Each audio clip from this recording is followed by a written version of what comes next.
here at the 67th International Astronautical Congress. Elon Musk is founder, CEO, and lead designer of SpaceX. Elon founded SpaceX in 2002 with the goal of revolutionizing space technology and ultimately enabling humans to become a multiplanetary species, and that's the plan is going to lay out for us today. SpaceX has had a number of firsts, including as the first private company to deliver cargo to and from the International Space Station, and the first entity to land an orbital glass booster back on land and on ships out at sea. Please join me in welcoming Elon Musk.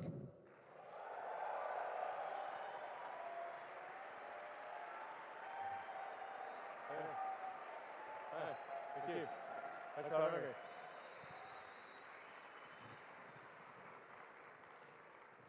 All right, thank you very much for having me.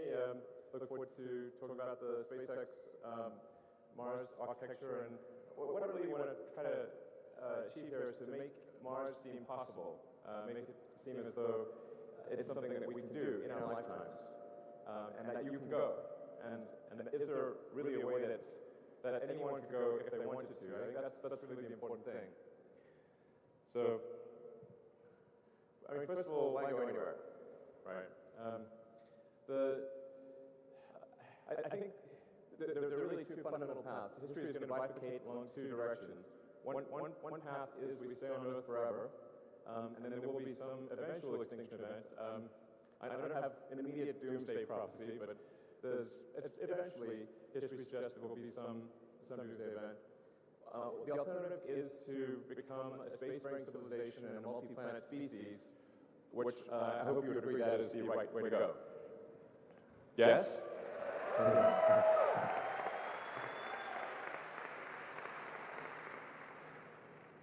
That's what we want. Yeah.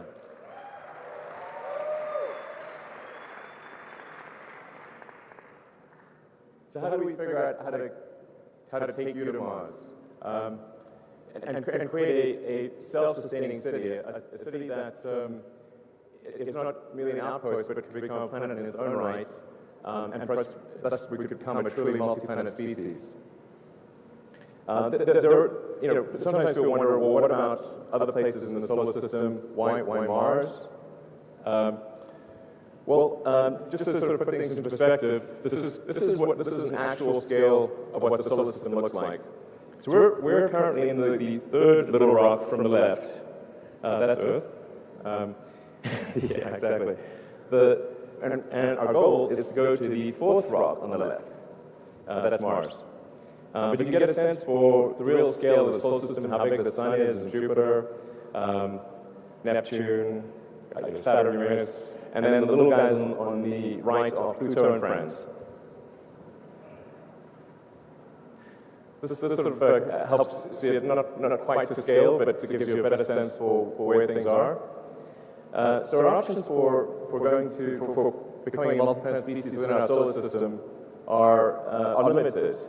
We have, in terms of nearby options, we've got Venus, but Venus is a high-pressure, super high-pressure hot acid bath. So that would be a tricky one. Venus is not at all like the goddess. This is not in no way similar to the actual goddess. So it's really difficult to make things work on Venus. Mercury is also way too close to the Sun.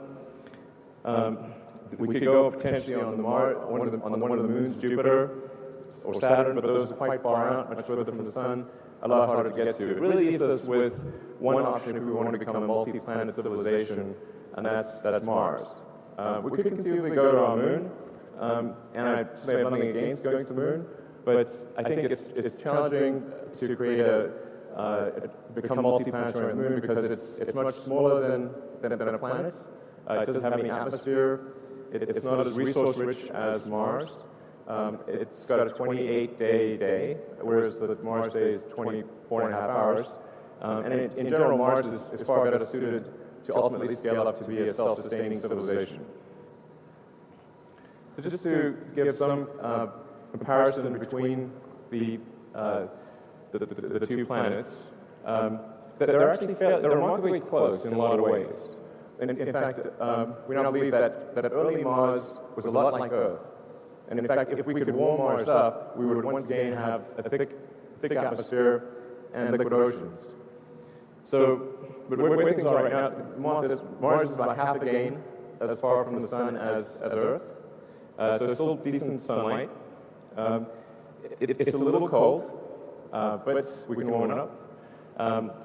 And it has a very helpful atmosphere, which, in the case of Mars being primarily CO2 with some nitrogen and argon and field trace elements, means that we can grow plants on Mars just by compressing the atmosphere. And it has nitrogen too, which is also very important for growing plants. It would be quite fun to be on Mars because you'd have gravity, which is about 37% out of Earth. So you'd be able to lift heavy things and bound around and have a lot of fun. And the day is remarkably close to that of Earth.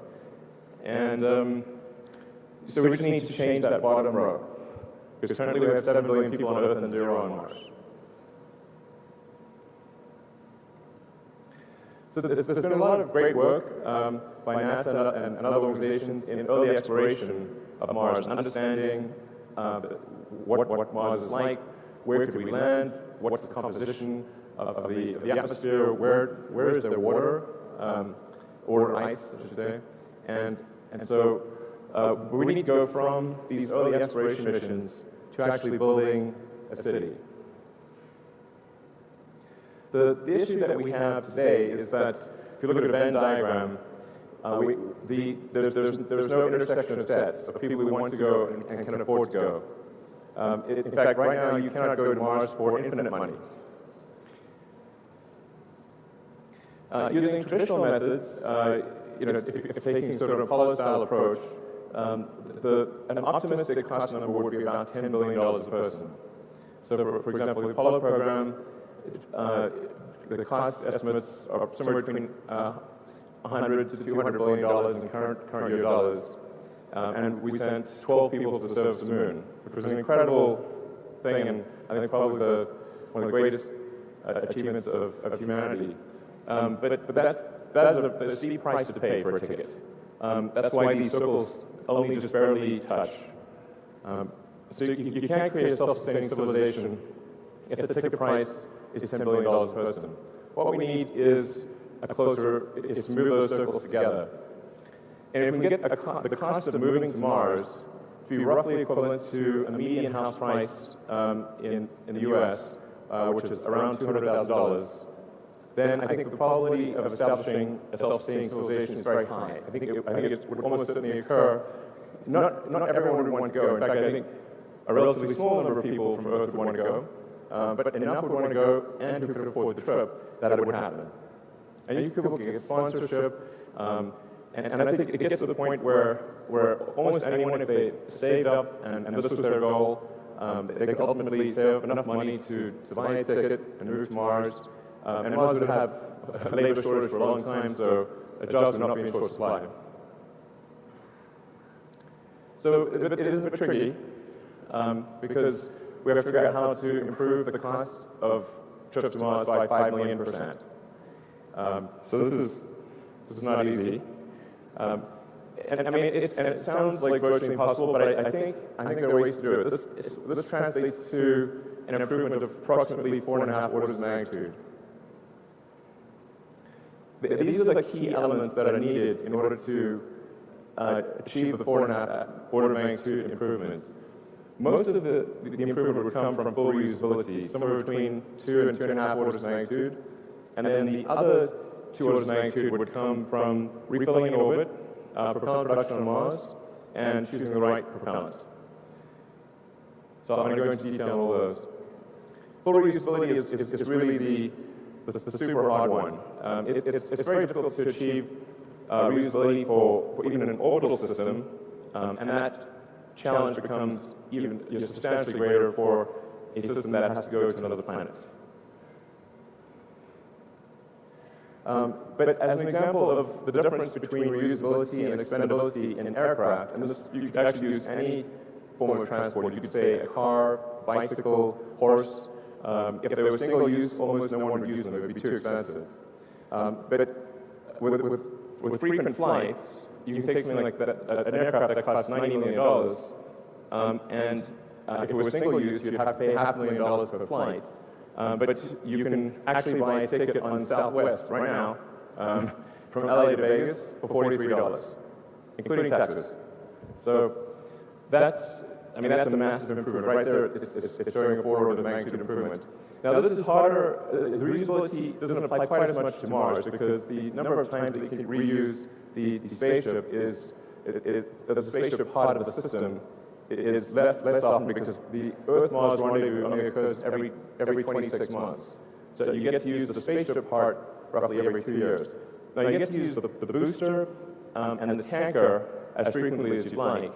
And so that's why it really makes a lot of sense to load the spaceship into orbit with essentially tanks dry and have it have really quite big tanks that you then use the booster and tanker to refill while it's in orbit and maximize the payload of the spaceship so that when it goes to Mars, you really have a very large payload capability.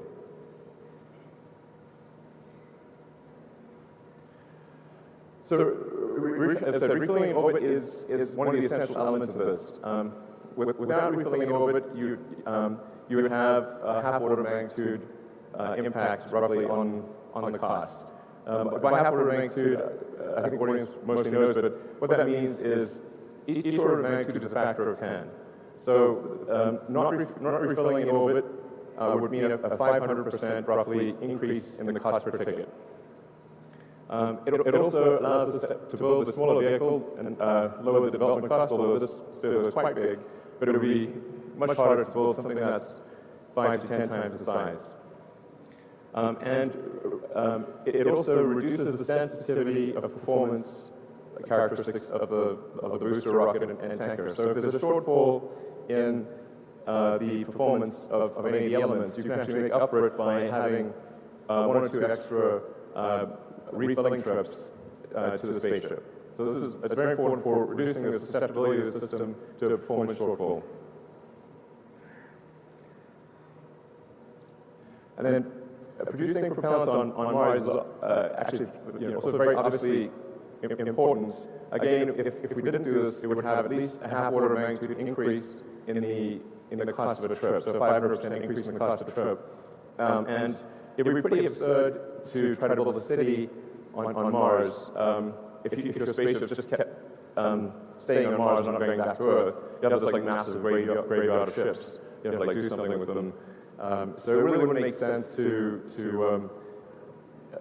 leave your spaceships on Mars. You really want to build a propellant plant on Mars and send the ships back. So, and Mars happens to work out well for that because it has a CO2 atmosphere, it's got water ice in the soil, and with H2O and CO2 you can produce CH4, methane, and oxygen O2. So picking the right propellant is also important. Think of this as maybe there's 3 main choices. And they have their merits, but kerosene or rocket propellant grade kerosene, which is also what jets use. Rockets use a very expensive form, a highly refined form of jet fuel, essentially, which is a form of kerosene. It helps keep the vehicle size small, but because it's a very specialized form of jet fuel, it's quite expensive. The reusability potential is lower. Very difficult to make this on Mars because there's no oil. So really quite difficult to make the propellant on Mars. And then propellant transport is pretty good, but not great. Hydrogen, although it has a high specific impulse, is very expensive, incredibly difficult to keep from boiling off because liquid hydrogen is very close to absolute zero as a liquid. So the insulation required is tremendous, and the cost of the energy cost on Mars of producing and storing hydrogen is very high. So when we looked at the overall system optimization, it was clear to us that methane actually was the clear winner.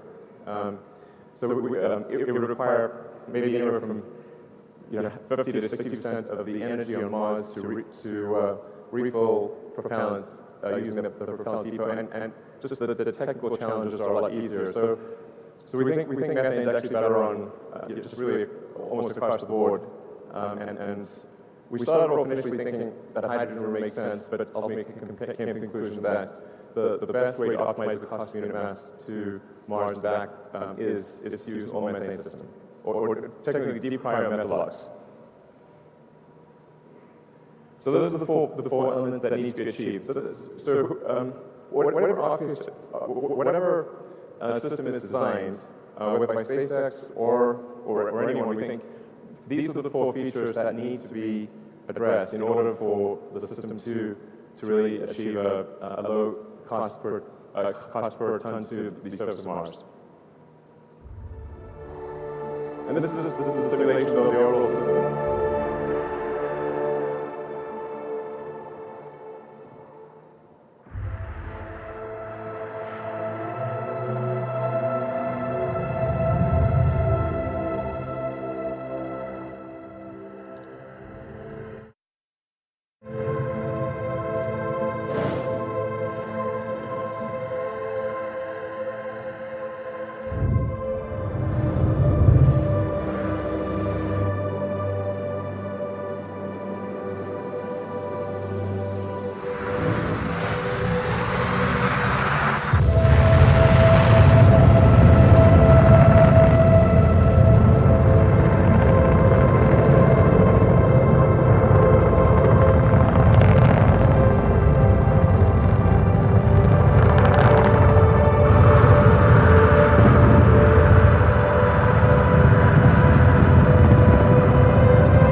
So what you saw there is really quite close to what we will actually build. It will look almost exactly what you saw, like what you saw. So this is not an artist's impression. These the simulation was actually made from the space engineering CAD model. Estos ya se hicieron con el sistema de Yeah, it's not just, well, this is what it might look like. This is what we plan to try to make it look like. Y en realidad va a ser casi igual, ¿eh? So in the end of the day, you got a sense for what the system architecture looks like. The rocket booster and the spaceship take off, loads the spaceship into orbit. The rocket booster then comes back. It comes back quite quickly, within about 20 minutes. And so it can actually launch the tanker version of the spacecraft, which is essentially the same as the spaceship, but filling up the unpressurized and pressurized cargo areas with propellant tanks. So they look almost identical. So this also helps lower the development cost, which obviously will not be small. And then the propellant tanker goes up, and it'll go up multiple times, so anywhere from 3 to 5 times to fill the tanks of the spaceship in orbit. And then once the spaceship the tanks are full, cargo has been transferred, and we reach the Mars rendezvous timing, which, as I mentioned, is roughly every 26 months. That's when the ship would depart. Now, over time, there would be many spaceships. You'd ultimately have, I think, upwards of 1,000 or more spaceships waiting in orbit.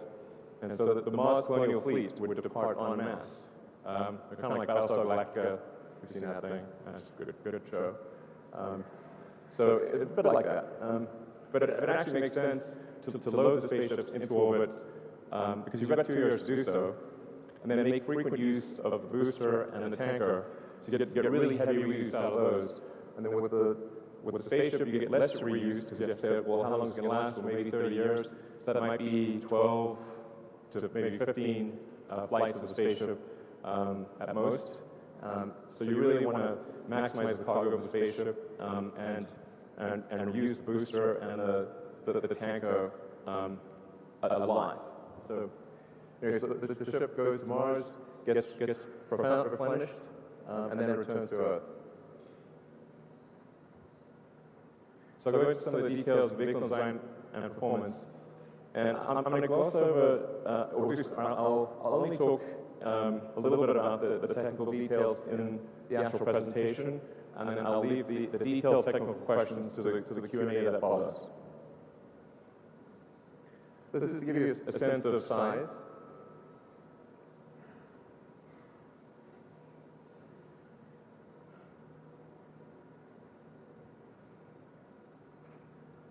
It's quite big.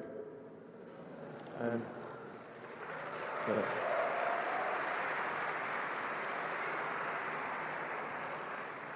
the funny thing is, I think in the long term, the ships will be even bigger than this. I think that this will be relatively small compared to the Mars interplanetary ships of the future.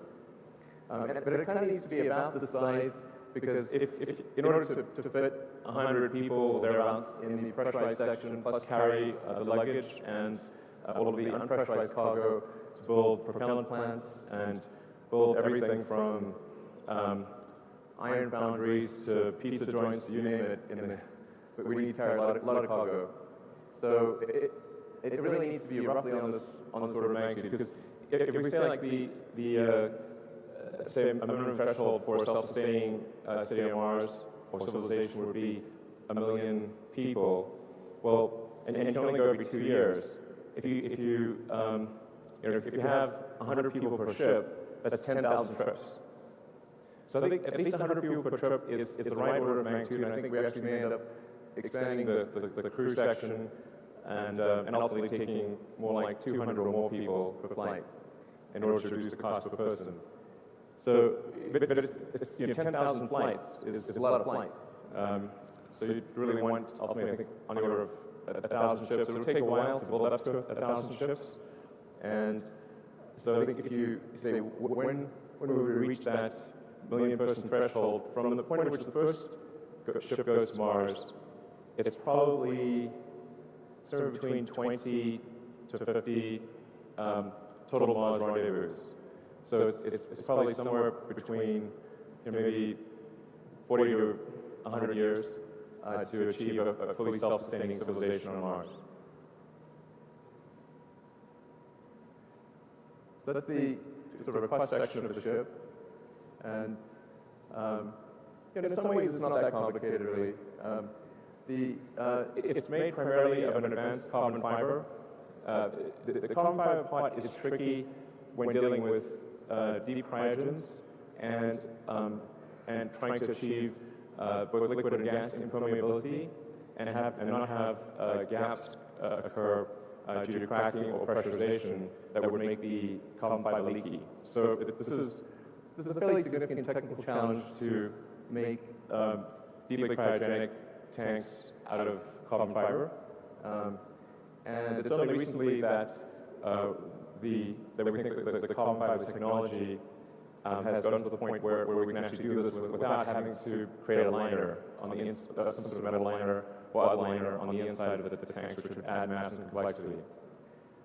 So it's particularly tricky for the hot gaseous oxygen pressurization. So this is designed to be autogenously pressurized, which means that the fuel and the oxygen, we gasify them through heat exchangers in the engine and use that to pressurize the tanks. So we'll gasify the methane and use that to pressurize the fuel tank, gasify the oxygen, use that to pressurize the oxygen tank. And this is a much simpler system than what we have with Falcon 9, where we use helium for pressurization and we use nitrogen for gas thrusters. In this case, we would autogenously pressurize and then use gaseous methane and oxygen for the control thrusters. So really, you only need 2 ingredients for this, as opposed to 4 in the case of Falcon 9, and actually 5 if you consider the ignition liquid. We use it's sort of complicated liquid to ignite the engines that isn't very useful. In this case, we would use spark ignition.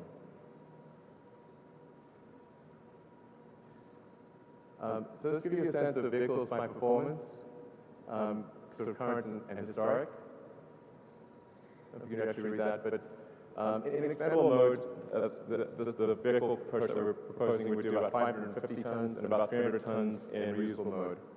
That compares to Saturn's 5 max capability of 135 tons. But I think this really gives us a better sense of things. The white bars show the performance of the vehicle, like in other words, the payload to orbit of the vehicle. So you can see essentially what it represents is what's the size efficiency of the vehicle. And most drugs, including ours that are currently flying, the performance bar is only a small percentage of the actual size of the rocket.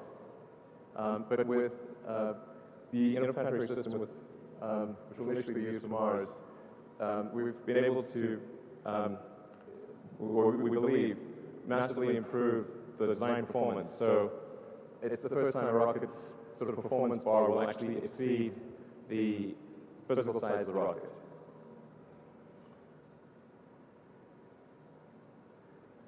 This gives you a more direct sort of comparison. This is the thrust level is quite enormous. We're talking about a lift-off thrust of 13,000 tons. So it'll be quite tectonic when it takes off. But it is a fit on Pad 39A, which NASA's been kind enough to allow us to use, where they somewhat oversized the pad in doing Saturn V, and as a result, we can actually do a much larger vehicle on that same launch pad. And then in the future, we expect to add additional launch locations, probably adding one on the south coast of Texas. But this gives you a sense of the relative capability, if you can read those.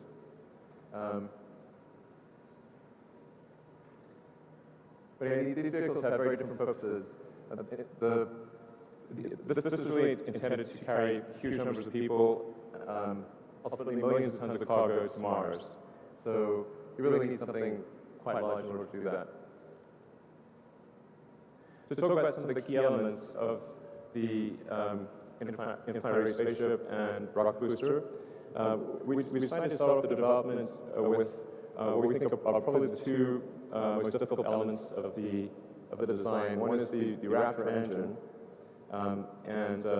this is going to be the highest chamber pressure engine of any kind ever built, and probably the highest thrust to weight.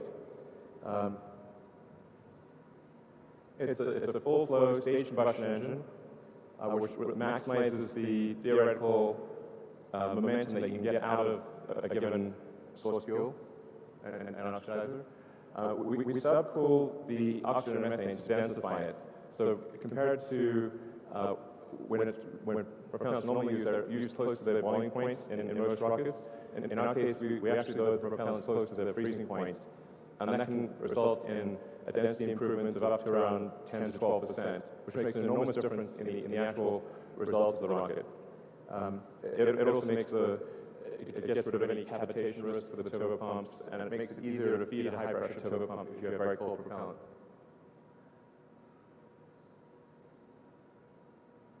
Really, one of the keys here, though, is the vacuum version of Raptor having a 382-second ISP. This is really quite critical to the whole Mars mission. And we're confident we can get to that number, or at least within a few seconds of that number, ultimately maybe exceeding it slightly.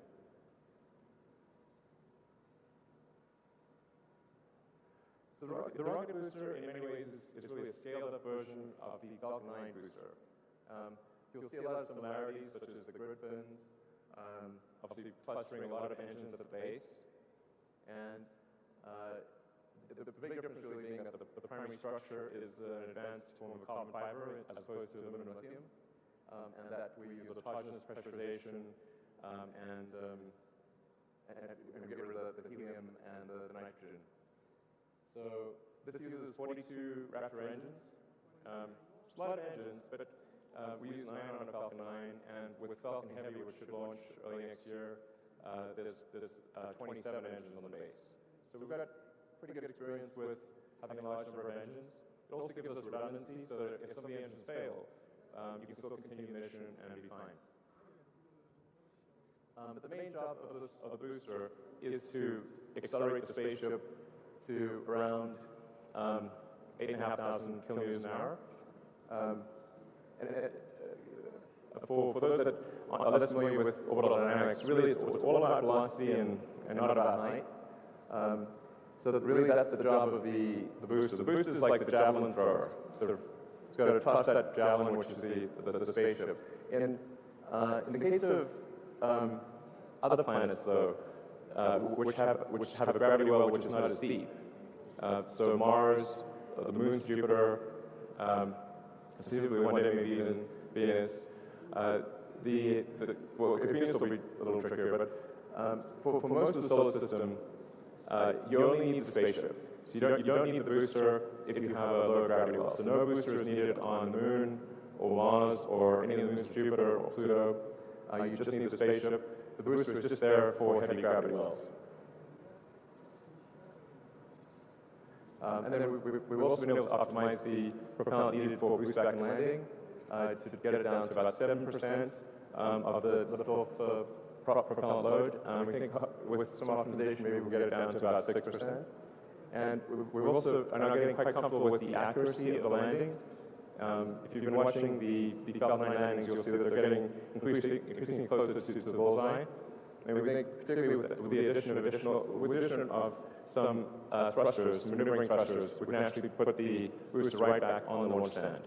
And then those fins at the base are essentially centering features to take out any minor position mismatch at the launch site.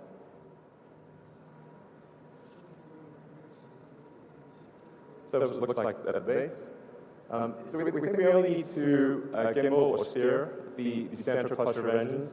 So there's 7 engines in the center cluster. Those would be the ones that move for steering a rocket, and the other ones would be fixed in position, which gives us the best concentration of we can max out the number of engines because we don't have to leave any room for gimbaling or moving the engines. And like I said, this is all designed so that you could actually lose multiple engines even at liftoff or anywhere in flight and continue the mission safely.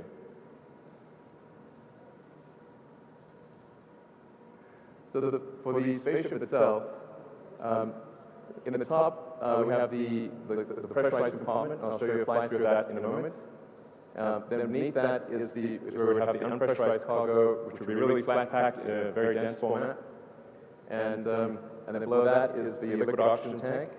The liquid oxygen tank is probably the hardest piece of this whole vehicle because it's got to handle propellant at the coldest level.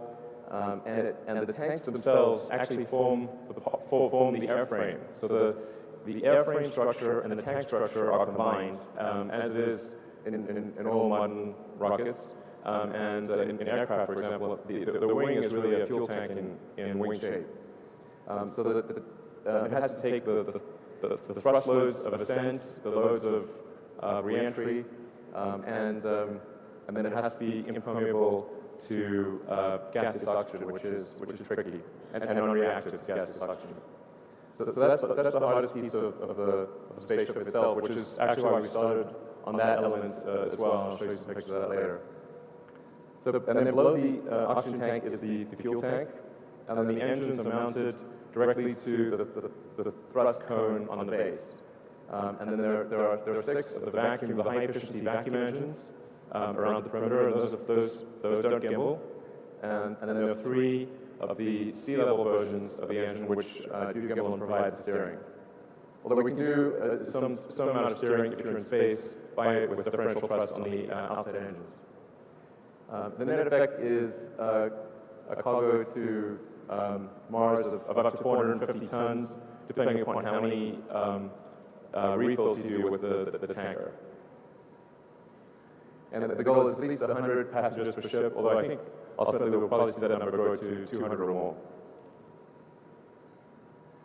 This chart's a little difficult to interpret at first, but we decided to put it there for people who want to watch the video afterwards and sort of take a close look, analyze some of the numbers. The column on the left is probably what's most relevant, and that gives you the trip time. So depending upon which Earth-Mars rendezvous you're aiming for, the trip time at 6 kilometers per second, departure velocity can be as low as 80 days. And then over time, I think we would obviously improve that. Ultimately, I suspect that you'd see Mars transit times of as little as 30 days in the more distant future. So it's fairly manageable considering the trips that people used to do in the old days that routinely take sailing voyages that would be 6 months or more.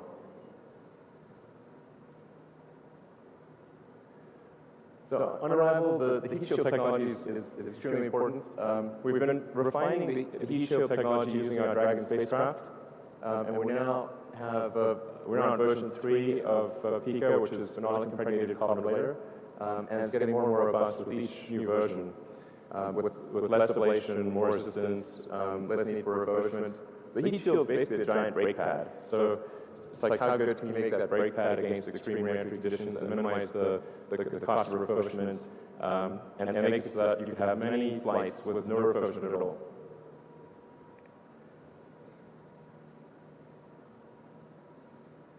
So this is a fly-through of the crew compartment.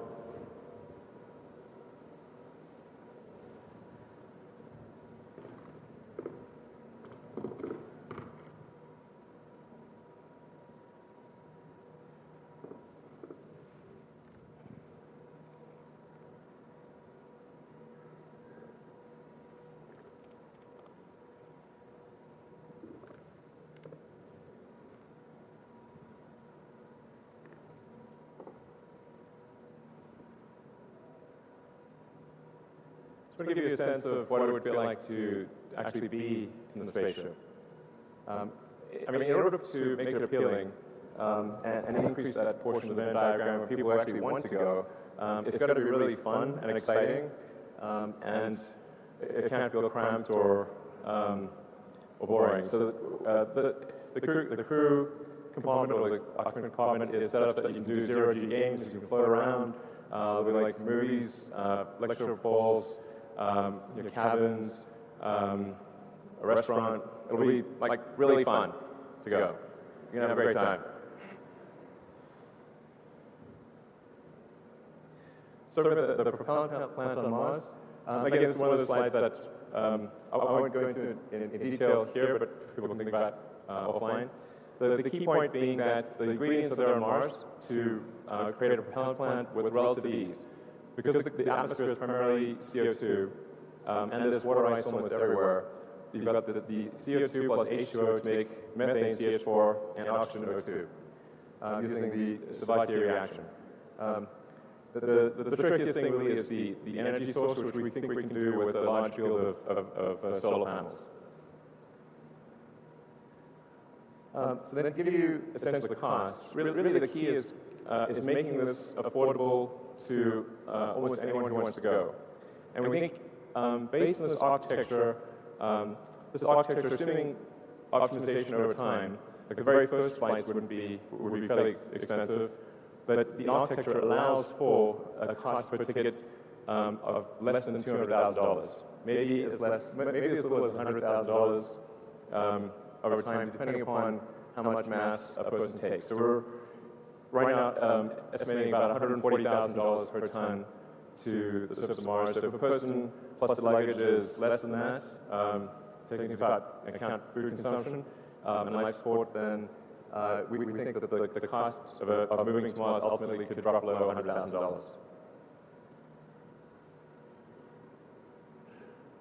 So funding, these are sort of funding sources. And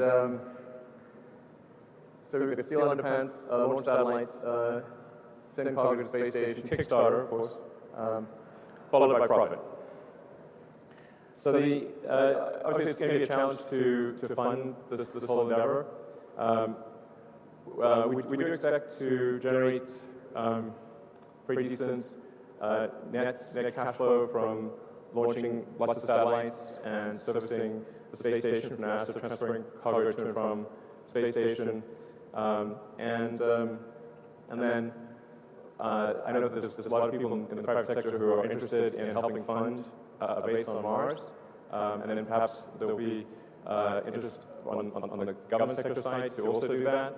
Ultimately, this is going to be a huge public-private partnership, and I think that's how the United States was established, and many other countries around the world is a public-private partnership. So I think that's probably what occurs. And right now we're just trying to make as much progress as we can with the resources that we have available, and just sort of keep moving the ball forward.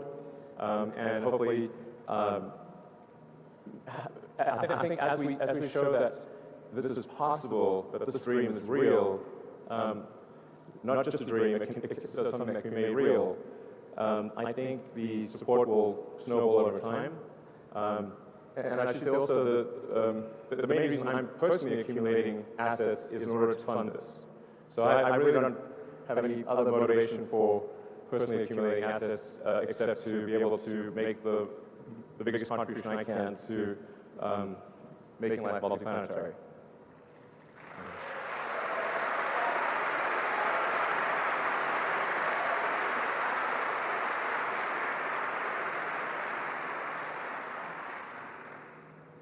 Timelines. Not the best at this sort of thing. But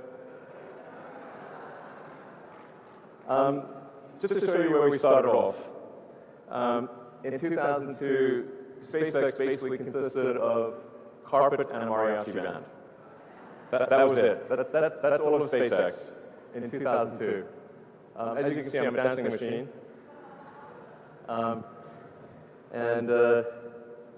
Yeah, I believe in kicking off celebratory events with mariachi bands. I really like mariachi bands. But that was what we started off with in 2002.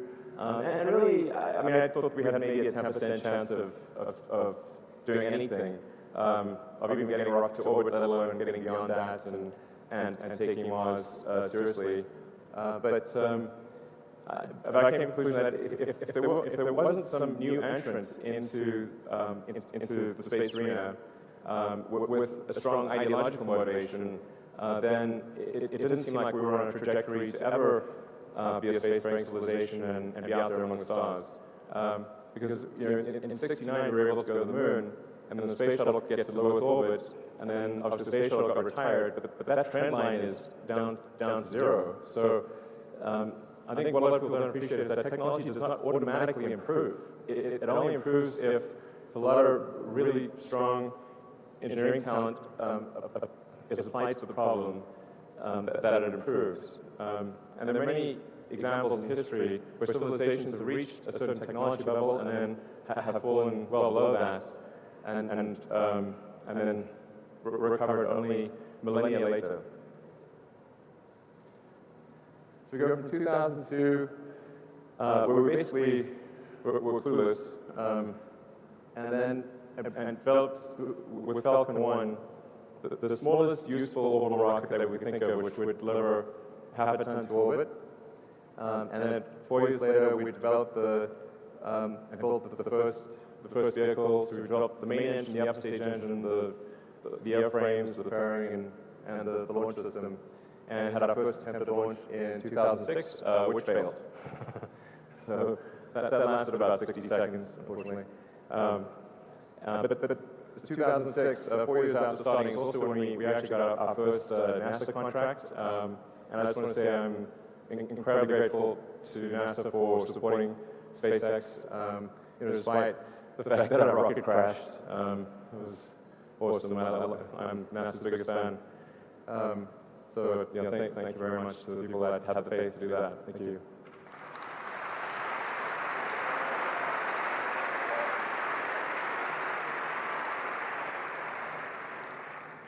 So then, 2006, followed by a lot of grief, and then finally the fourth launch of Falcon 1 worked in 2008, and we were really down to our last pennies. In fact, I only thought I had enough money for 3 launches, and the first 3 bloody failed, and we were able to scrape together enough to just barely make it and do a fourth launch, and thank goodness that fourth launch succeeded in 2008. A lot of pain. And then also at the end of 2008 is when NASA awarded us the first major operational contract, which was for reflying cargo to the space station and bringing cargo back.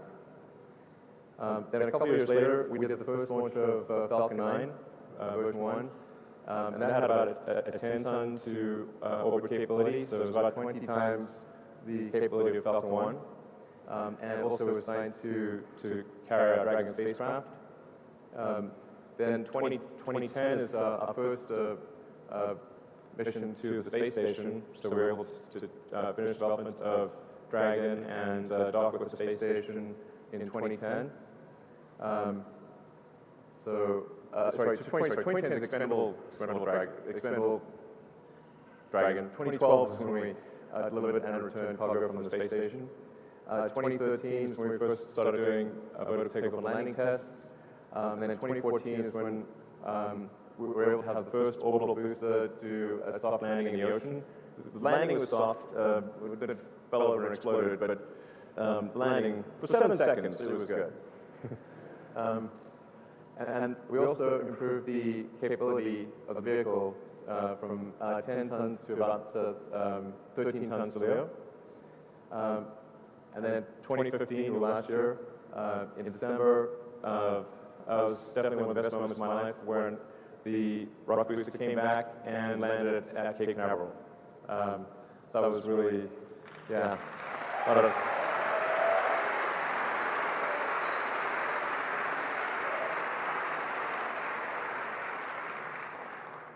So I think that really showed that we could bring an orbit-class booster back from a very high velocity all the way to the launch site and landed safely and with almost no refurbishment required for reflight. And if things go well, we were hoping to refly one of the landed boosters in a few months. And then in 2016, we also demonstrated landing on a ship. The landing on the ship is important for the very high-velocity geosynchronous missions, that's important for usability of Falcon 9 because roughly a quarter of our missions are sort of servicing the space station, And then there's a few other low Earth orbit missions, but most of our missions, probably 60% of our missions are commercial geo missions. So we've got to do these high velocity missions that really need to land on a ship out to sea. They don't have enough propellants on board to boost back to the launch site. So looking into the future, next steps, we were kind of intentionally a bit fuzzy about the timeline. But we're going to try to make as much progress as we can. Obviously, it's with a very constrained budget, but we're going to try to make as much progress as we can on the elements of the interplanetary transport booster and spaceship. And hopefully we'll be able to complete the first development spaceship in maybe about 4 years and start doing suborbital flights with that. In fact, it actually has enough capability that you could maybe even go to orbit if you limit the amount of cargo with the spaceship. Well, you just have to really strip it down. But in tanker form, it can definitely get to orbit. Can't get back. We can get to orbit. It actually starts thinking like maybe there is some market for really fast transport of stuff around the world, provided we can land somewhere where noise is not a super big deal. The rockets are very noisy. But we can transport cargo to anywhere on Earth in 45 minutes at the longest. So most places on Earth would be maybe 20, 25 minutes. So maybe if we had a floating platform out off the coast of, say, off the coast of New York, say 20, 30 miles out, you could go from, New York to Tokyo in, 25 minutes. Across the Atlantic in 10 minutes. Really, most of the time we'll be getting to the ship. And then they're real quick after that. So there's some intriguing possibilities there, although we're not counting on that. And then development of the booster. We actually think the booster part is relatively straightforward because it amounts to a scaling up of the Falcon 9 booster. So we don't see a lot of sort of showstoppers there. But then trying to put it all together and make this actually work for Mars. If things go super well, it might be kind of in the 10-year time frame. But there's I don't want to say that's when it will occur. It's like there's a huge amount of risk. It's going to cost a lot. Good chance we don't succeed, but we're going to do our best and try to make as much progress as possible. And we're going to try to send something to Mars on every Mars rendezvous from here on out. So Dragon 2, which is a propulsive lander, we plan to send to Mars in a couple of years, and then do probably another Dragon mission in 2020. In fact, we want to establish a steady cadence that there's always a flight leaving, like a train leaving the station. With every Mars rendezvous, we will be sending a Dragon, at least Dragon to Mars, and ultimately the big spaceship. So there are people that are interested in putting payloads on Dragon. You can count on a ship that's going to transport something in the order of at least 2 or 3 tons of useful payloads to the surface of Mars.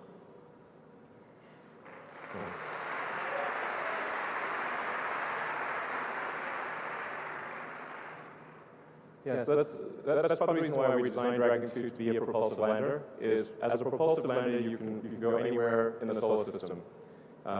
So you go to the moon, you go to anywhere really. Whereas if something relies on parachutes or wings, then you can pretty much only, if it's wings, you can pretty much only land on Earth because you need a runway. Most places don't have a runway. And then any place that doesn't have a dense atmosphere, you can't use parachutes. So, but propulsive works anywhere. So Dragon should be capable of landing on any solid liquid surface in the solar system.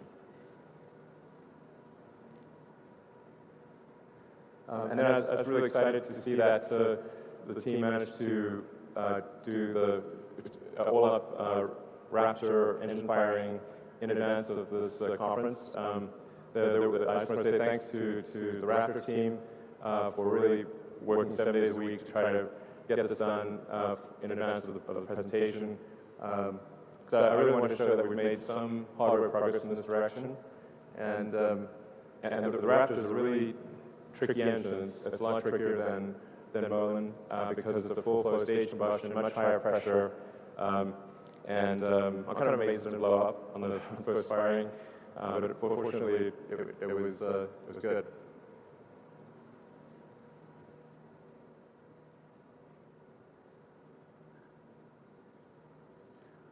It's kind of interesting to see the mock diamonds forming.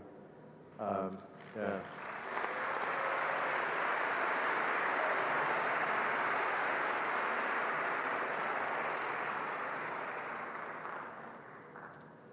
So part of the reason for making the engine sort of small, like Raptor, although it has 3 times the thrust of a Merlin, is actually only about the same size as a Merlin engine because it has 3 times the operating pressure. And that means we can use a lot of the production techniques that we've honed with Merlin. We're currently producing Merlin engines at almost 300 per year. So we understand how to make rocket engines in volume. So even though the Mars vehicle uses 42 on the base and 9 on the upper stage, so we've got 51 engines to make. That's well within our production capabilities for Merlin, and this is a similarly sized engine to Merlin, except for the expansion ratio. So we feel really comfortable about being able to make this engine in volume at a price that doesn't break our budget. And then we also want to make progress on the primary structure. So as I mentioned, this is really a very difficult thing to make. Is make something out of carbon fiber. Even though carbon fiber has incredible strength of weight, when you want to then put super cold liquid oxygen and liquid methane, particularly liquid oxygen in the tank, it's subject to cracking and leaking, and it's a very difficult thing to make. Just the sheer scale of it is also challenging because you've got to lay up the carbon fiber in exactly the right way on a huge mold, and then you've got to cure that mold at temperature, and then it's just really hard to make large carbon fiber structures that can do all of those things and carry incredible loads. So that's the other thing we want to focus on was the Raptor, and then building the first development tank for the Mars spaceship. So yeah, like I said, this is really the hardest part of the spaceship. The other pieces are we have a pretty good handle on, but this was the trickiest one. So we wanted to tackle it first. You get a size for how big the tank is. It's really quite big. Also, big congratulations to the team that worked on that. They also were working 7 days a week to try to get this done in advance of the IAC. So we managed to build the first tank, and the initial tests with cryogenic propellant actually look quite positive. We have not seen any leaks or major issues. This is what the tank looks like on the inside.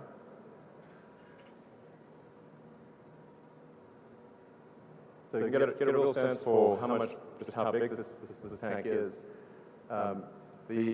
It's actually completely smooth on the inside, but the way that the carbon fiber plies lay up and reflect the light makes it look faceted. So then what about beyond Mars? So as we thought about the system, and the reason we call it a system, because generally I don't like calling things systems because everything's a system, including your dog, is that it's actually more than a vehicle. There's obviously the rocket booster, the spaceship, the tanker, and the propellant plant, the Institute of Propellant Production. If you have all of those 4 elements, you can actually go anywhere in the solar system by planet hopping or moon hopping. So by establishing a propellant depot in the asteroid belt or on one of the moons of Jupiter, you can make flights from Mars to Jupiter no problem. In fact, even even without a propellant depot at Mars, you can do a flyby of Jupiter without a propellant depot. But by establishing a propellant depot, let's say Enceladus or Europa or any of those few options, and then doing another one on Titan, Jupiter, Saturn's moon, and then perhaps another one further out on Pluto or elsewhere in the solar system. This system really gives you freedom to go anywhere you want in the greater solar system. So you can actually travel out to the Kuiper Belt, to the Oort cloud. I wouldn't recommend this for interstellar journeys, but this basic system, provided we have filling stations along the way, means full access to the entire greater solar system. So.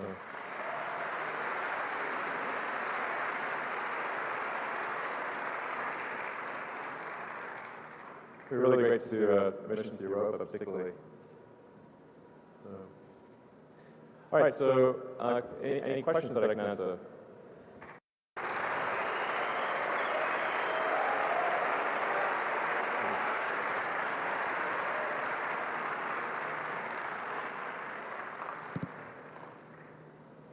Hello.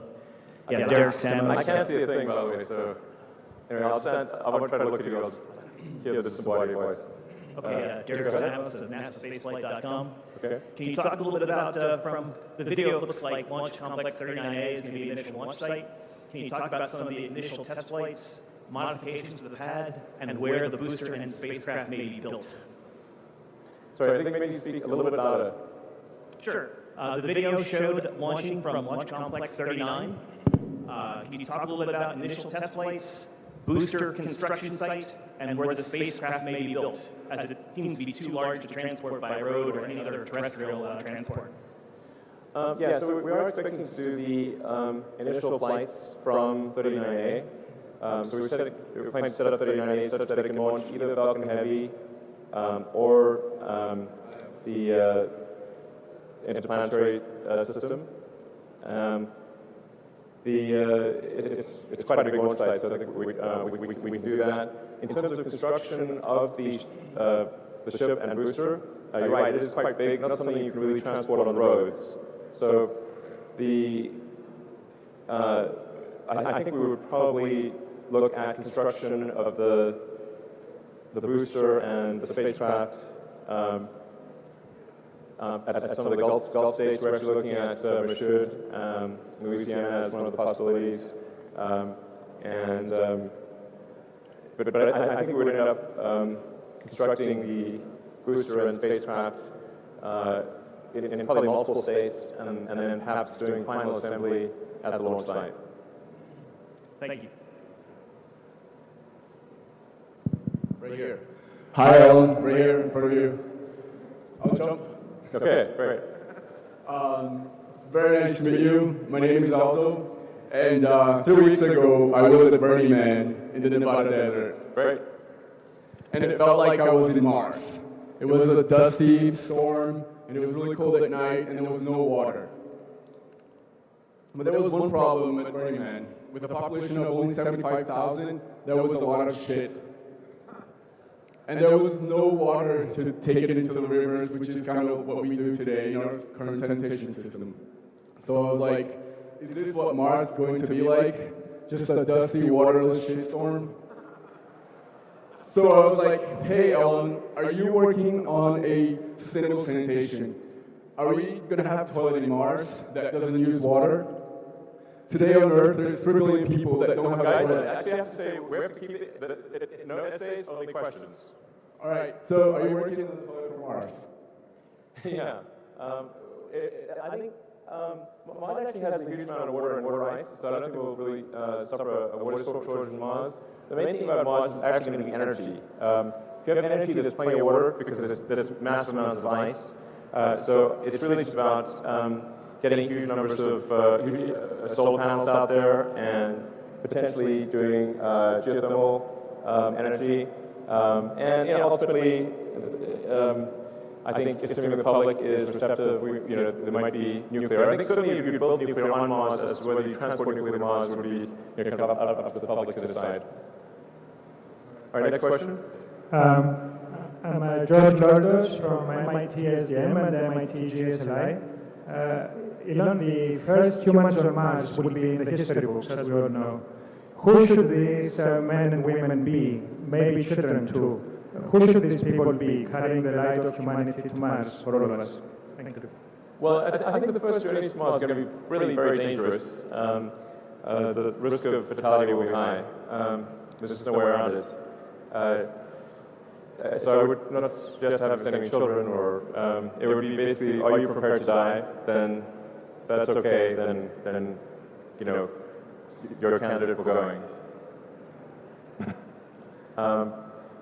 But really, this is less about who goes there first, or it's the thing that really matters is making a self-sustaining civilization on Mars as fast as possible. It's just different from Apollo. This is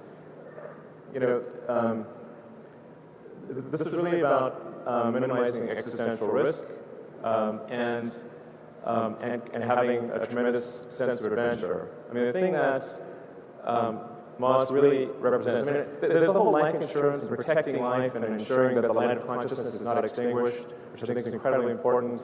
Backing up the biosphere. And to be clear, this is not about everyone moving to Mars, it's about becoming multiplanetary. I think Earth will be a good place for a long time. But it's the probable lifespan of human civilization will be much greater if we're a multi-planet species. Now that's the defensive argument, but the argument that I actually find most compelling is that it would be an incredible adventure. I think it would be the most inspiring thing that I could possibly imagine. And life needs to be more than just solving problems every day. You need to wake up and be excited about the future, be inspired and want to live.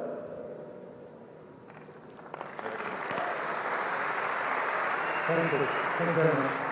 Hey, Elon, Dick Rocket, New Space Global, you're the best. Everybody get up for Elon, please. This guy inspires the shit out of us. Come on. I've got a gift for you. It's a comic book called The Future of Fusion. It's about the first man on Mars.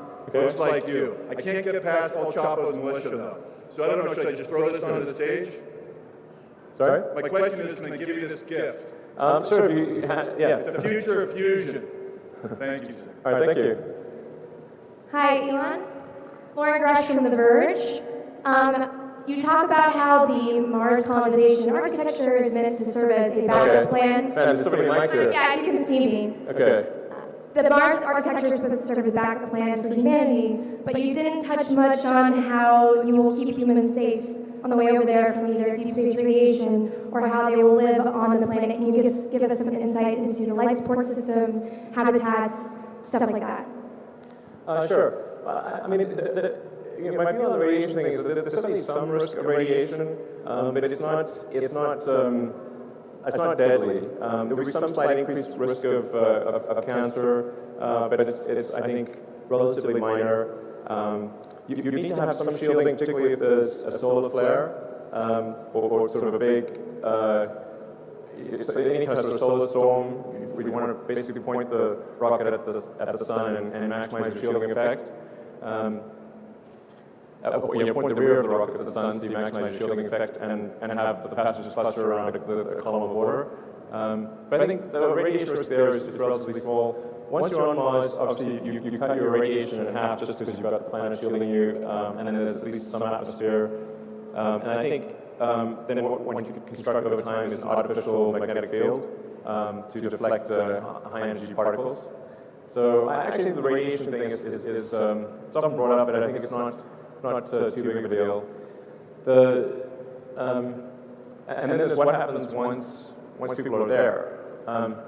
I mean, the goal of SpaceX is really to build the transport system. It's like building the Union Pacific Railroad. And once that transport system is built, then there's a tremendous opportunity for anyone who wants to go to Mars and create something new or build the foundations of a new planet. So it's like who wants to sort of be, among the founding members of a new planet, and like I said, build everything from iron refineries to the first pizza joint. we'll want them all. And then things on Mars that no people can't even imagine today that might be unique or would be unique to Mars. But that's really where a tremendous amount of entrepreneurship and talent would flourish. Just as happened in California when the Union Pacific Railroad was completed. And when they were building the Union Pacific, a lot of people say, well, that's a super dumb idea because there's hardly anybody that lives in California. But now, today we've got sort of at least the U.S. epicenter of technology development and entertainment, and it's the biggest state in the nation. So, but you need that transport link. If you can't get there, none of those opportunities exist. So our goal is just to make sure you can get there. Thank you. Okay. Hi, Elon. My name is Anastasia. All the way? I would like to ask you the following thing. I'm Russian, and a lot of people here are from many different countries. You're going interplanetary, but you're not going international. When are you going to hire people from other countries than the U.S.? Sure.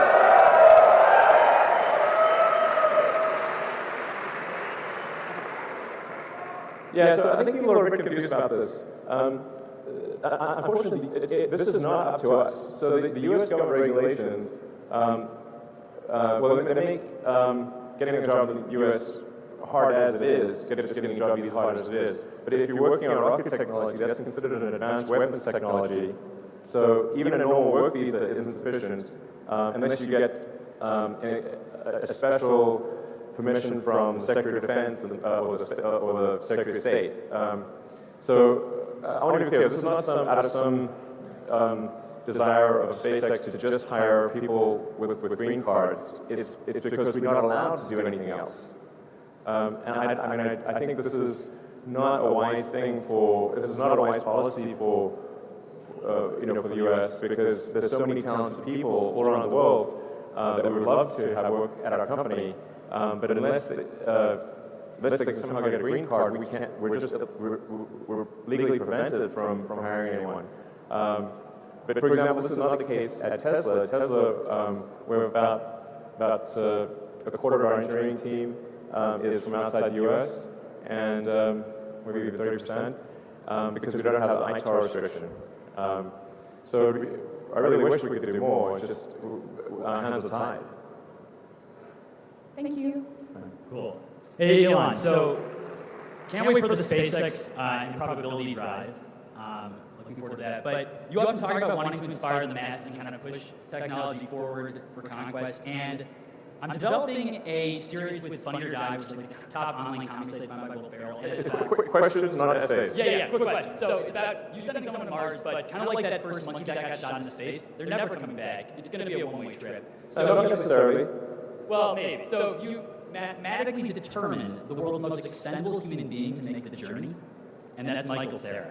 So wanted to see if this is like a project that you might have any interest in supporting. Funny or Die just drove 31 million views to a Hillary Clinton's Egg Elephant Egg video a few days ago.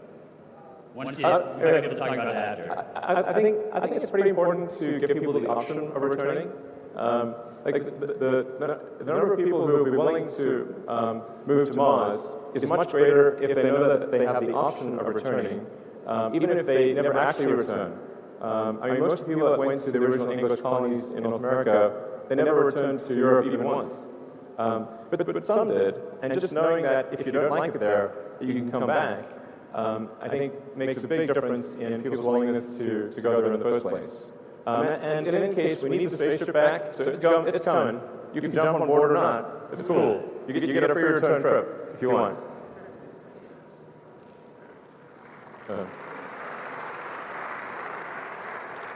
Hi, Elon. Cameron Ashgard here from the Outer Space Education Alliance. Over the years, we've watched in admiration as you've drawn up great blueprints of how we are going to get to Mars. I'm just curious about what type of initiatives you have in mind for answering the question of why and increasing public interest in actually desiring to do such a thing that's so vast and complex. Exactly. That's why I really want. I started off the talk by saying what really matters is intersection sets of people that want to go and can afford to go. So anything that can be done to increase the desire of people to go I think it's a good thing. There's been a lot of Mars shows, Mars movies, and there's some TV shows that I know that are getting written, and you really want to create the dream of Mars in people's minds and have it be like, it's the new frontier, and make it as exciting and fun and desirable as possible. So I think this is where the entertainment industry can play a huge role in just magic, putting that dream in people's heads, showing them what it can be like. And I think this is really something that appeals to anybody with an exploratory spirit. If you're an explorer, if you want to be on the frontier and push the envelope, and be where things are super exciting, even if it's dangerous, that's really who we're appealing to here. But I think anything that anyone here could do in that direction would be great. Getting people excited about going, getting the public behind this. And the truth is, like right now on Earth, you can basically go anywhere in 24 hours. I mean, anywhere. You can fly over the Antarctic Pole and parachute out 24 hours from now if you want. You can get parachuted to the top of Mount Everest from the right plane, and you can go to the bottom of the ocean. Earth, from a physical standpoint, you can go anywhere. So there is no real physical frontier on Earth anymore, but space is that frontier. And so I think it's going to appeal to anyone with that exploratory spirit. Thank you very much. Right. Hey, hello, I'm Lara. Back here.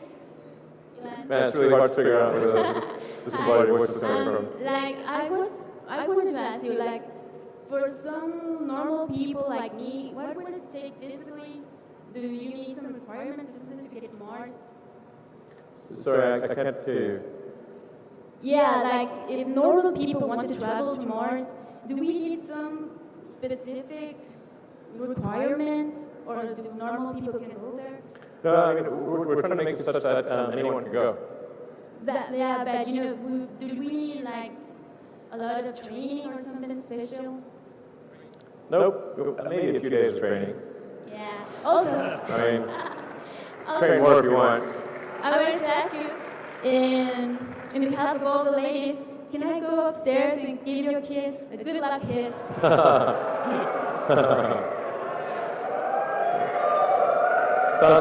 Sounds great. I don't have them here, but thank you. Appreciate the thought. Hi, Jeff House, Space is over on your right. Question on the resources. How much resources are you putting into this development right now in terms of funding, employees, and so on? And how do you expect that to change as the development of the booster and spaceship ramp up? Well, right now, the resources that are being put into the interplanetary transport system are pretty low. I mean, certainly well under 5% of the company. And maybe we're spending a few tens of millions of dollars on it right now. So it's relatively small.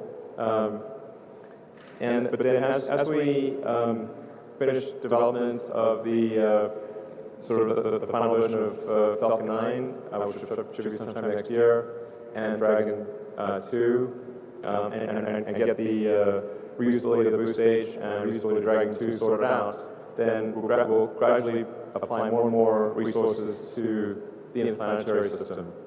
And so hopefully over time we'll be able to have most of our engineering team, well, we will have, perhaps within a year and a half to 2 years, we should have most of SpaceX engineering working on the interplanetary system, and hopefully be able to spend maybe more on the order of a couple $100 million a year, maybe $300 million a year on the system. Still not a lot relative to the overall thing. And in order to make this whole thing work and work reliably before it's on us generating some kind of positive cash flows, it's probably an investment on the order of $10 billion. So it's a lot of money to get there. Elon. My name is Zach. I'm a space enthusiast and a local idiot for Rooster Teeth. And I was just wondering, you know, can you talk a little bit about the future of humans in space? And are you going to go to Mars? Because I would hate to put in all this work and then not go. Yeah, I would definitely like to go to orbit and maybe visit the space station, and then ultimately go to Mars. Yeah, I've got to make sure that if something goes wrong in the flight and I die, then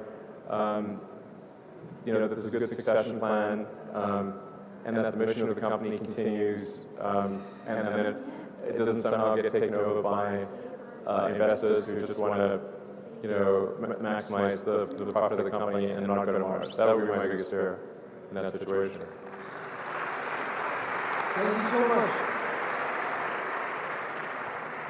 Hi, Mr. Musk. This is Nancy Wilson with Outer Space Education Alliance. And I know you've been talking about getting to Mars. Can you see me here? I can, yes. Okay. I can see your arms. Hey. Right here. Okay, so, and I know we need to get first to Mars, but I have a question. In the back of your head, have you been thinking about interstellar travel? Interstellar, yes. I think if we were to do interstellar travel, the best way to do it would be with kind of an antimatter drive. That would give you the best, obviously, mass efficiency. It's difficult to beat antimatter. But even in a best case scenario, that's really quite a long journey to even get to Proxima Centauri. I think the key thing is to establish a base on Mars, and as soon as there's a base on Mars, then there's a very powerful forcing function for improving space transport technology. I mean, right now there just isn't that forcing function, because all we do is very local stuff in Earth orbit.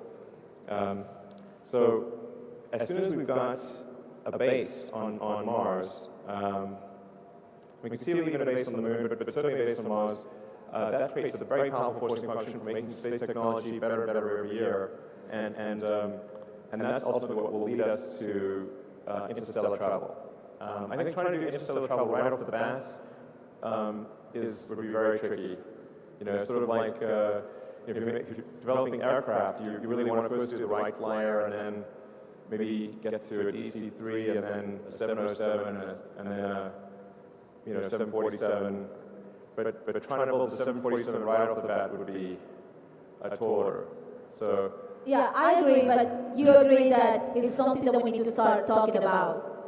Yeah, I think it's definitely worth talking about. I think that the technical solution, like I said, is I think optimally antimatter. I see. Yes.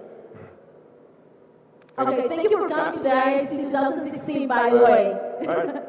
Thanks for having me.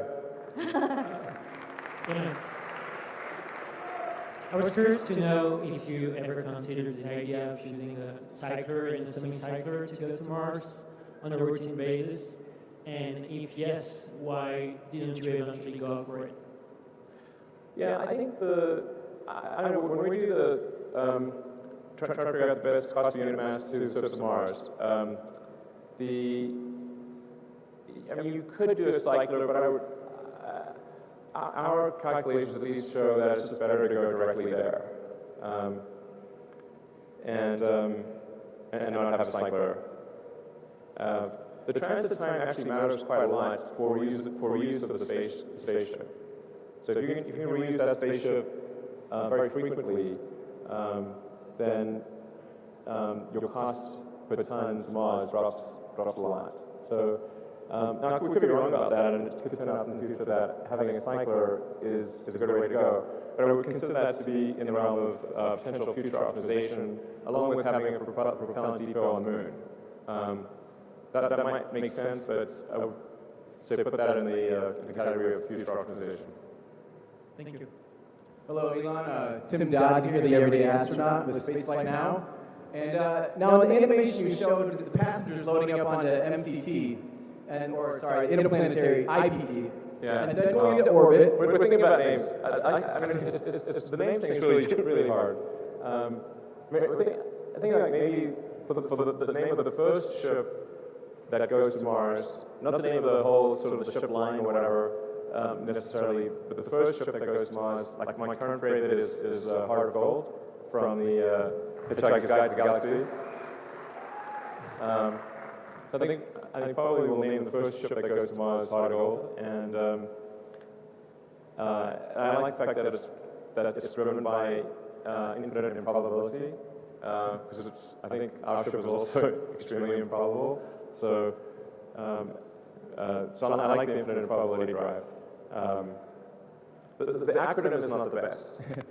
You know. But you show it going into orbit with the 100 passengers and then refueling it 3 to 5 times and then doing your Mars injection. Right. Is this the plan, or is it to have a fully fueled, you know, IPT or MCT or whatever, and then put passengers on board? Or can you tell me a little bit about that process?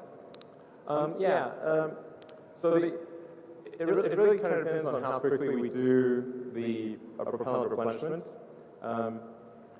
And how many missions are pure cargo versus have people on board. If we do the refueling very quickly, then we can send people up there and maybe complete the refueling process in a few weeks. If we're loading spacecraft into orbit with crew compartments, say a year in advance, you wouldn't want people on board then. So what we would do is probably just launch just do a mission which all it does is transfer people. So it would wait until the spacecraft is fully fueled, then launch another spacecraft which docks and transfers people from the empty one with tanks empty to one with tanks full. Yep, that makes sense. Thank you. All right. Hello, everyone. My name is Alfonso. I think what you presented today is just incredible. What I want to change a little bit the topic, I have a startup to make electric public transport buses to convert Space questions only, sorry. Sorry, the thing is, I just have my prototype outside. It would be awesome if you could go out and see it. It's a 30-ton electric bus. Great, space questions, this is the IAC, so we're space questions only. My name is David Todd of Sarah Lakes Space Intelligence. Okay, well, and looks like we just have time for a few more questions, so maybe take 2 or 3 more questions, and then... Okay. My question is with respect to NASA and its own Mars plan. Do you think they should back your plan and you just let's adjust the lunar missions instead? And also, do you intend to be the first man on Mars? I think it's good for there to be multiple paths to Mars. So, it wouldn't just anything, any attempt at interplanetary travel be cancelled. I think it's good to have multiple irons in the fire. And in fact, like a big part of me coming here today was to really try to encourage the international community to think about building architectures like this. I think it's actually much better for the world if there are multiple companies or organizations building interplanetary spacecraft. The more the better. Anything I think that improves the probability that the future is good, and multiple companies doing it, I think would be great. So I wanted to come describe the architecture in the hopes that this would encourage companies and organizations around the world to perhaps do something like this, or maybe they've got a better architecture. That's why I wanted to do it at the IC, was to really encourage people to compete with SpaceX, or potentially team up, or just get the community in general to think about going to Mars, taking Mars seriously. But you could use more funding from NASA, of course. Sorry, I can't hear you. You could use more funding from NASA. And also, will you be the first man on Mars? I don't think so. Maybe, but I'm not really sure. I have to, I don't know. The pros and cons of that, because, like I said, to welcome you here at the 67th International Astronautical Congress. Elon Musk is founder, CEO, and lead designer of SpaceX. Elon founded SpaceX in 2002 with the goal of revolutionizing space technology and ultimately enabling humans to become a multiplanetary species, and that's the plan is going to lay out for us today. SpaceX has had a number of firsts, including as the first private company to deliver cargo to and from the International Space Station, and the first entity to land an orbital glass booster back on land and run ships out at sea. Please join me in welcoming Elon Musk.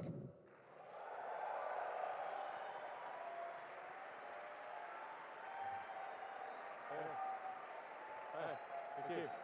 Thanks for having me.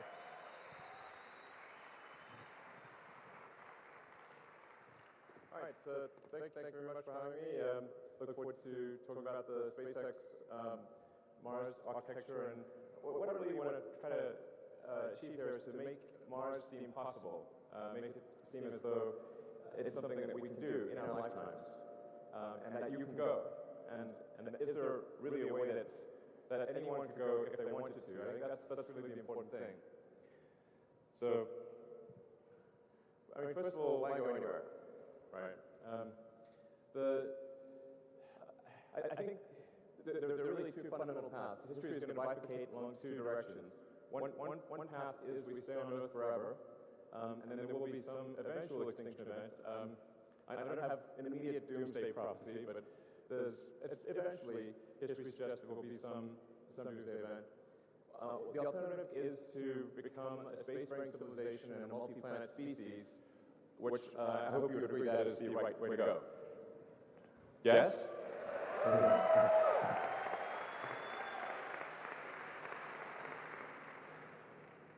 That's what we want. Yeah.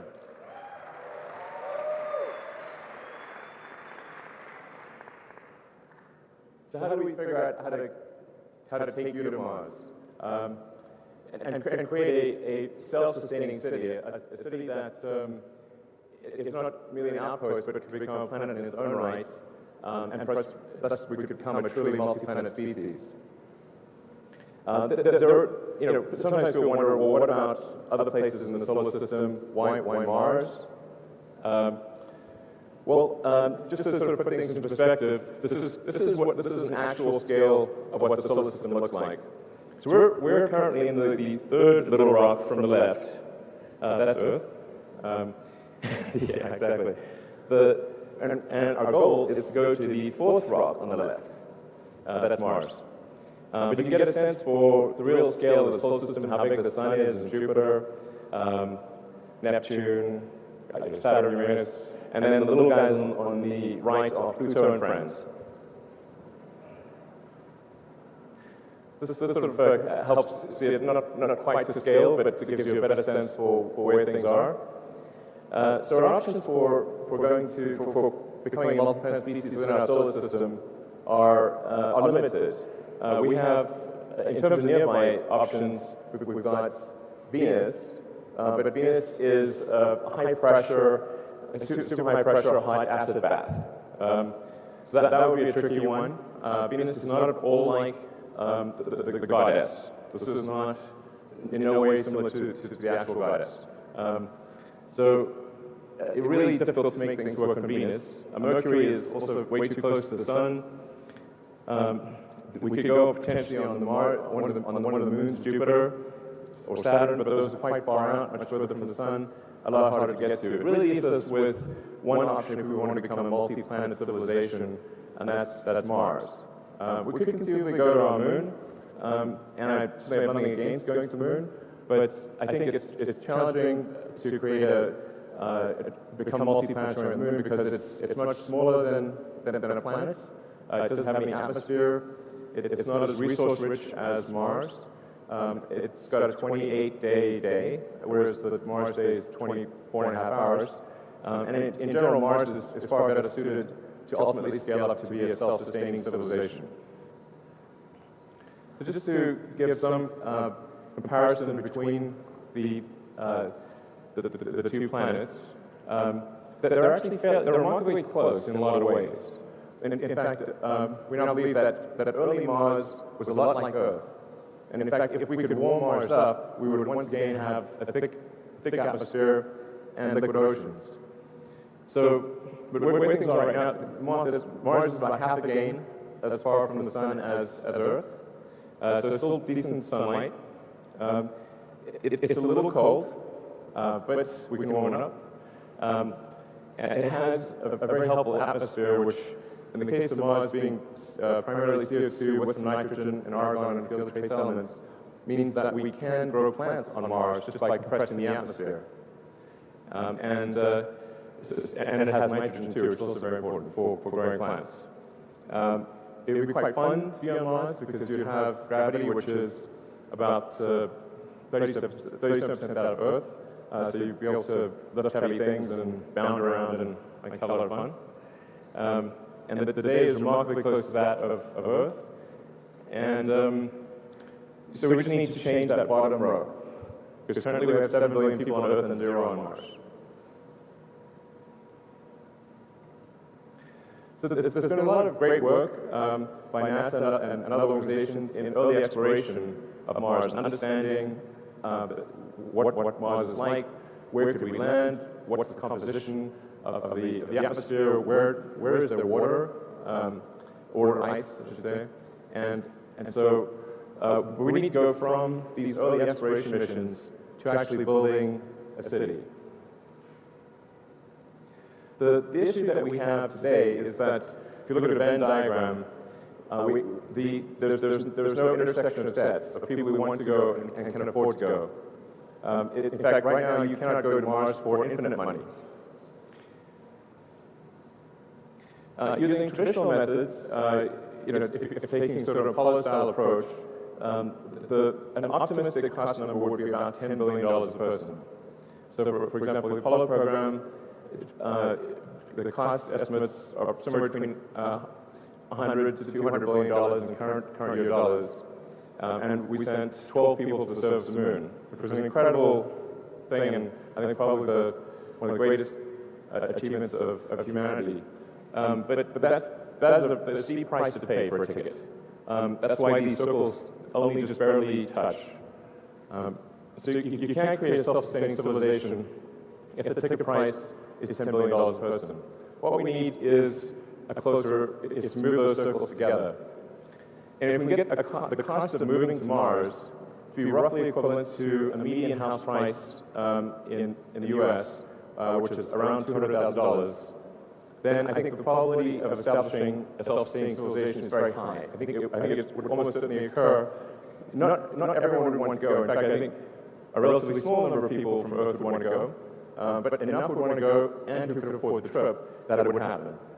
And you could get sponsorship, and I think it gets to the point where almost anyone, if they saved up and this was their goal, they could ultimately save enough money to buy a ticket and move to Mars. And Mars would have a labor shortage for a long time, so jobs would not be in short supply. So it is a bit tricky, because we have to figure out how to improve the cost of trips to Mars by 5 million %. So this is not easy. And I mean, it sounds like virtually impossible, but I think there are ways to do it. This translates to an improvement of approximately 4.5 orders of magnitude. These are the key elements that are needed in order to achieve the 4.5 order of magnitude improvement. Most of the improvement would come from full reusability, somewhere between 2 and 2.5 orders of magnitude. And then the other 2 orders of magnitude would come from refilling an orbit, propellant production on Mars, and choosing the right propellant. So I'm going to go into detail on all those. Full reusability is really the super hard one. It's very difficult to achieve reusability for even an orbital system, and that challenge becomes even substantially greater for a system that has to go to another planet. But as an example of the difference between reusability and expendability in aircraft, and this, you could actually use any form of transport. You could say a car, bicycle, horse. If they were single use, almost no one would use them. It would be too expensive. But with frequent flights, you can take something like an aircraft that costs $90 million, and if it was single use, you'd have to pay $500,000 per flight. but you can actually buy a ticket on Southwest right now from LA to Vegas for $43, including taxes. So that's a massive improvement. Right there, it's showing a 4 order of magnitude improvement. Now, this is harder. The reusability doesn't apply quite as much to Mars because the number of times that you can reuse the spaceship is, the spaceship part of the system is less often because the Earth-Mars rendezvous only occurs every 26 months. So you get to use the spaceship part roughly every 2 years. Now, you get to use the booster and the tanker as frequently as you'd like. And so that's why it really makes a lot of sense to load the spaceship into orbit with essentially tanks dry and have it have really quite big tanks that you then use the booster and tanker to refill while it's in orbit and maximize the payload of the spaceship so that when it goes to Mars, you really have a very large payload capability.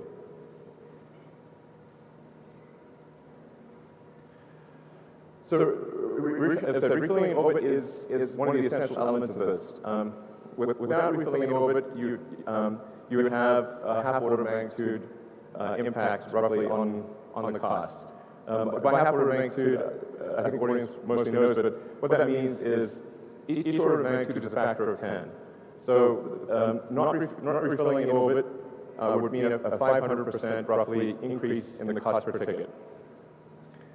It also allows us to build a smaller vehicle and lower the development cost, although this vehicle is quite big, but it would be much harder to build something that's 5 to 10 times the size. It also reduces the sensitivity of performance characteristics of the booster rocket and tanker. So if there's a shortfall in the performance of any of the elements, you can actually make up for it by having 1 or 2 extra refilling trips to the spaceship. So it's very important for reducing the susceptibility of the system to a performance shortfall. And then producing propellants on Mars is actually also very obviously important. Again, if we didn't do this, it would have at least a half-order of magnitude increase in the cost of a trip, so 500% increase in the cost of a trip. And it would be pretty absurd to try to build a city on Mars if your spaceship just kept staying on Mars and not going back to Earth. You have this massive graveyard of ships. You have to do something with them. So it really wouldn't make sense to leave your spaceships on Mars. You really want to build a propellant plant on Mars and send the ships back. So, and Mars happens to work out well for that because it has a CO2 atmosphere, it's got water ice in the soil, and with H2O and CO2 you can produce CH4, methane, and oxygen O2. So picking the right propellant is also important. Think of this as maybe there's 3 main choices. They have their merits, but kerosene or rocket propellant grade kerosene, which is also what jets use. Rockets use a very expensive form, a highly refined form of jet fuel, essentially, which is a form of kerosene. It helps keep the vehicle size small, but because it's a very specialized form of jet fuel, it's quite expensive. The reusability potential is lower. Very difficult to make this on Mars because there's no oil. So really quite difficult to make the propellant on Mars. And then the propellant transport is pretty good, but not great. Hydrogen, although it has a high specific impulse, is very expensive, incredibly difficult to keep from boiling off because liquid hydrogen is very close to absolute zero as a liquid. So the insulation required is tremendous, and the cost of the energy cost on Mars of producing and storing hydrogen is very high. So when we look at the overall system optimization, it was clear to us that methane actually was the clear winner. So it would require maybe anywhere from 50 to 60% of the energy on Mars to refill propellants using the propellant depot, and just the technical challenges are a lot easier. So we think methane is actually better on just really almost across the board, and We started off initially thinking that hydrogen would make sense, but ultimately came to the conclusion that the best way to optimize the cost of unit mass to Mars and back is to use all methane system, or technically deep cryo methalogs. So those are the four elements that need to be achieved. Whatever system is designed, whether by SpaceX or anyone, we think these are the four features that need to be addressed in order for the system to really achieve a low cost per ton to the surface of Mars. And this is a simulation of the overall system.